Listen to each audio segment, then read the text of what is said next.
Hi hello dears, എല്ലാ മക്കൾക്കും എജ്യുമേറ്റിൻ്റെ മറ്റൊരു ക്ലാസ്സിലേക്ക് സ്വാഗതം. ഇന്നത്തെ ക്ലാസ്സിൽ നമ്മൾ നോക്കാനായിട്ട് പോകുന്നത് 6ാം ക്ലാസ്സിലെ മക്കളുടെ കേരള പാഠാവലിയുടെ ഒരു മോഡൽ ചോദ്യപേപ്പറാണ്. ഇമ്പോർട്ടൻ്റ് ആയിട്ടുള്ള ക്വസ്റ്റ്യൻസ്, മോഡൽ ക്വസ്റ്റ്യൻ പേപ്പർ എന്ന് ഞാൻ പറയുന്നില്ല, ഇമ്പോർട്ടൻ്റ് ആയിട്ടുള്ള ക്വസ്റ്റ്യൻസ് ആണ് കേട്ടോ. ക്ലാസ്സിലേക്ക് കിടക്കുന്നതിന് മുന്നായി ചാനൽ ആദ്യമായി കാണുന്നവരാണെങ്കിൽ ഒന്ന് സബ്സ്ക്രൈബ് ചെയ്ത് സപ്പോർട്ട് ചെയ്യാൻ മറക്കരുത്. അതുപോലെ വീഡിയോ നിങ്ങളുടെ കൂട്ടുകാരിലേക്ക് ഒന്ന് ഷെയർ ചെയ്ത് കൊടുക്കണേ. നിങ്ങൾക്ക് ആവശ്യമുള്ള 6ാം ക്ലാസ്സിലെ മറ്റു വിഷയങ്ങളുടെ ചോദ്യപേപ്പറുകൾ STD 6 ക്വസ്റ്റ്യൻ പേപ്പേഴ്സ് എന്നുള്ള പ്ലേലിസ്റ്റിൽ ലഭ്യമാണ്. അപ്പോൾ ശരി, നമുക്ക് നേരെ ക്ലാസ്സിലേക്ക് അടക്കാം.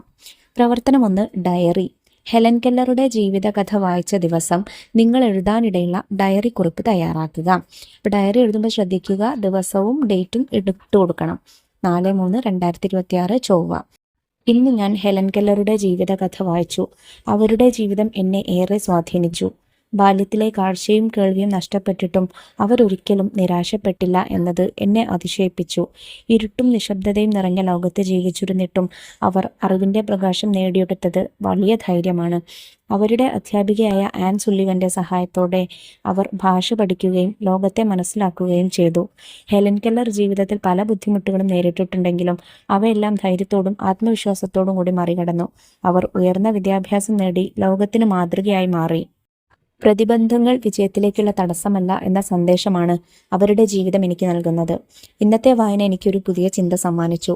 എൻ്റെ ജീവിതത്തിൽ ചെറിയ പ്രശ്നങ്ങൾ വന്നാലും ഞാൻ നിരാശപ്പെടാതെ മുന്നോട്ട് പോകണം എന്ന് ഞാൻ തീരുമാനിച്ചു. ആത്മവിശ്വാസവും പരിശ്രമവും ഉണ്ടെങ്കിൽ എന്തും നേടാമെന്ന വിശ്വാസം ഇന്ന് കൂടുതൽ ശക്തമായി. ഹെലൻ കെല്ലറിൻ്റെ ജീവിതം എൻ്റെ മനസ്സിൽ ഒരിക്കലും മായാത്ത പ്രചോദനമായി നിലനിൽക്കും. പ്രവർത്തനം 2, വിശകലന കുറിപ്പ്.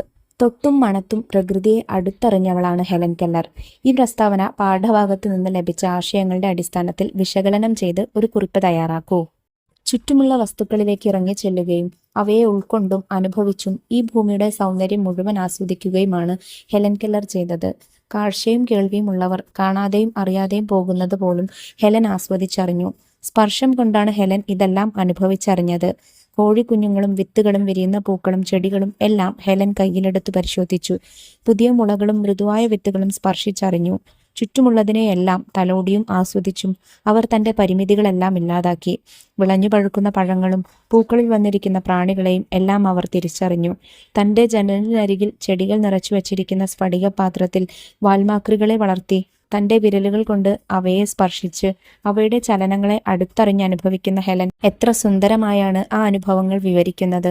തൊട്ടും മണത്തും പ്രകൃതിയെ അടുത്തറിഞ്ഞവളാണ് ഹെലൻ കെല്ലർ. പ്രവർത്തനം 3, അഭിപ്രായക്കുറിപ്പ്. ചെമ്പകപ്പൂവായി മാറിയ കുട്ടിയുടെ മനസ്സിലും പ്രവൃത്തികളിലും നിറഞ്ഞു നിൽക്കുന്ന കുട്ടിത്തത്തെ ഈ കവിതയിൽ മനോഹരമായി ആവിഷ്കരിച്ചിട്ടുണ്ട്. കുട്ടിക്ക് അമ്മയോടുള്ള സ്നേഹത്തെക്കുറിച്ചും അതറിക്കാനായി കുട്ടി നടത്തുന്ന ശ്രമങ്ങളെക്കുറിച്ചും നിങ്ങൾ മനസ്സിലാക്കിയല്ലോ. നിങ്ങളുടെ അഭിപ്രായങ്ങൾ കുറിപ്പായി എഴുതൂ. ഇന്ത്യയിലെ തന്നെ പ്രശസ്ത എഴുത്തുകാരനായ രവീന്ദ്രനാഥ് ടാഗോറിൻ്റെ പിറ എന്ന കൃതിയിൽ നിന്നെടുത്തിട്ടുള്ളതാണ് ചെമ്പകപ്പൂവ് എന്ന പാഠഭാഗം. ഇത് മലയാളത്തിലേക്ക് പരിഭാഷപ്പെടുത്തിയത് KV സുരേഷാണ്. ഏറെ ഹൃദ്യമായൊരു കവിതയാണ് ചെമ്പകപ്പൂവ്. ചെമ്പകപ്പൂവായി മാറിയ കുട്ടിയുടെ മനസ്സിലും പ്രവൃത്തികളിലും നിറഞ്ഞു നിൽക്കുന്ന കുട്ടിത്തത്തെ ഈ കവിതയിൽ മനോഹരമായി അവതരിപ്പിച്ചിരിക്കുന്നു. കുട്ടിയുടെ ചിന്തകൾ അവൾക്ക് ഏറ്റവും പ്രിയപ്പെട്ട അമ്മയുമായി ചേർന്ന് നിൽക്കുന്നു. മുറ്റത്തെ ചെമ്പകപ്പൂവായി മാറുമ്പോഴും അവൾ അമ്മയ്ക്ക് ചുറ്റുമാണ് സഞ്ചരിക്കുന്നത്. പൂവായി മാറിയാൽ അമ്മ അവളെ തിരിച്ചറിയുമോ എന്നാണ് കുട്ടിയുടെ ആദ്യ ചിന്ത. കുട്ടിയെ കാണാതിരുന്നാൽ അമ്മ വിഷമിക്കുമെന്നും അവളെ തേടി നടക്കുമെന്നുമുള്ള തിരിച്ചറിവും അവളിലുണ്ട്. കുസൃതിയോടെ അമ്മയുടെ ഓരോ പ്രവൃത്തികളും നോക്കിക്കാണാൻ അവൾ ശ്രമിക്കുന്നു.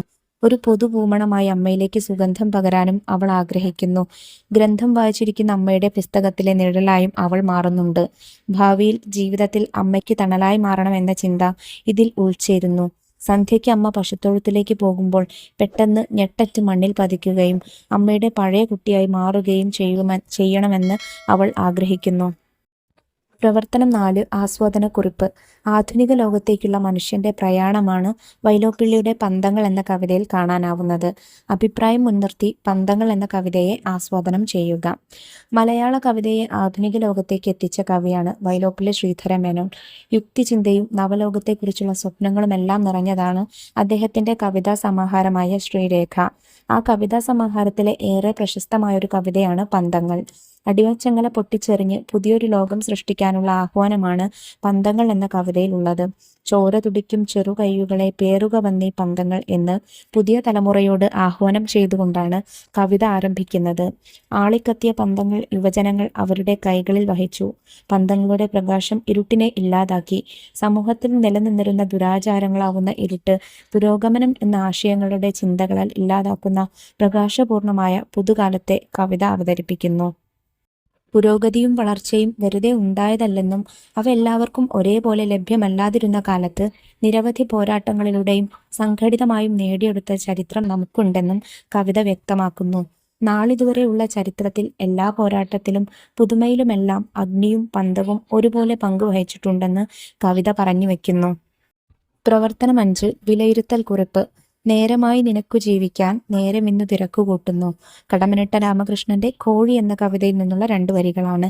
മുകളിൽ കൊടുത്ത കവിതാഭാഗം ആദ്യത്തെ പറക്കൽ എന്ന കഥയിലെ കുഞ്ഞു കടൽക്കോഴിയുടെ ആദ്യത്തെ പറക്കലുമായി എങ്ങനെയെല്ലാം യോജിക്കുന്നു വിലയിരുത്തുക. കടമ്മനിട്ടയുടെ കോഴി എന്ന കവിത കുഞ്ഞു കോഴികളെ സ്വയം പര്യാപ്തമാക്കുന്നതിനെ കുറിച്ച് പറയുന്നു. എന്നും മാതാപിതാക്കളുടെ തണലിൽ നിൽക്കാനാവില്ല. ഒരു പ്രായമാകുമ്പോൾ നമ്മൾ സ്വന്തമായി ഭക്ഷണം കണ്ടെത്താനും നമ്മുടെ മുന്നിലെത്തുന്ന പ്രതിസന്ധികളെ ഒറ്റയ്ക്ക് നേരിടാനും പഠിച്ചിരിക്കണം. എന്തെല്ലാം വിപത്തുകളാണ് തൻ്റെ കുഞ്ഞിനു മേലെ വരാനിരിക്കുന്നത്, അതിൽ നിന്ന് സ്വയം സംരക്ഷിക്കേണ്ടത് എങ്ങനെയെല്ലാമാണ് എന്നെല്ലാം തള്ളക്കോഴി കുഞ്ഞുങ്ങൾക്ക് പറഞ്ഞു കൊടുക്കുന്നു. തള്ളക്കോഴിക്ക് മാതാപിതാക്കളിൽ നിന്ന് കൈമാറി കിട്ടിയ അറിവുകളാണ് ഇവയൊക്കെയും. നേരമായി നിനക്ക് ജീവിക്കാൻ നേരം ഇന്ന് തിരക്കുകൂട്ടുന്നു. ജീവിതത്തിന്റെ ഒരു ഘട്ടമെത്തുമ്പോൾ സ്വയം പര്യാപ്തമാവേണ്ടതിന്റെ അനിവാര്യത വ്യക്തമാകുന്നു. ഭൂമിയിലെ എല്ലാ ജീവജാലങ്ങളും അങ്ങനെയാണ്. സമയം വളരെ വേഗതയിൽ പോയിക്കൊണ്ടിരിക്കുകയാണ്. നേരിടേണ്ടി വരുന്ന പ്രയാസങ്ങളും സാഹചര്യങ്ങളും തയ്യാറായി കഴിഞ്ഞു.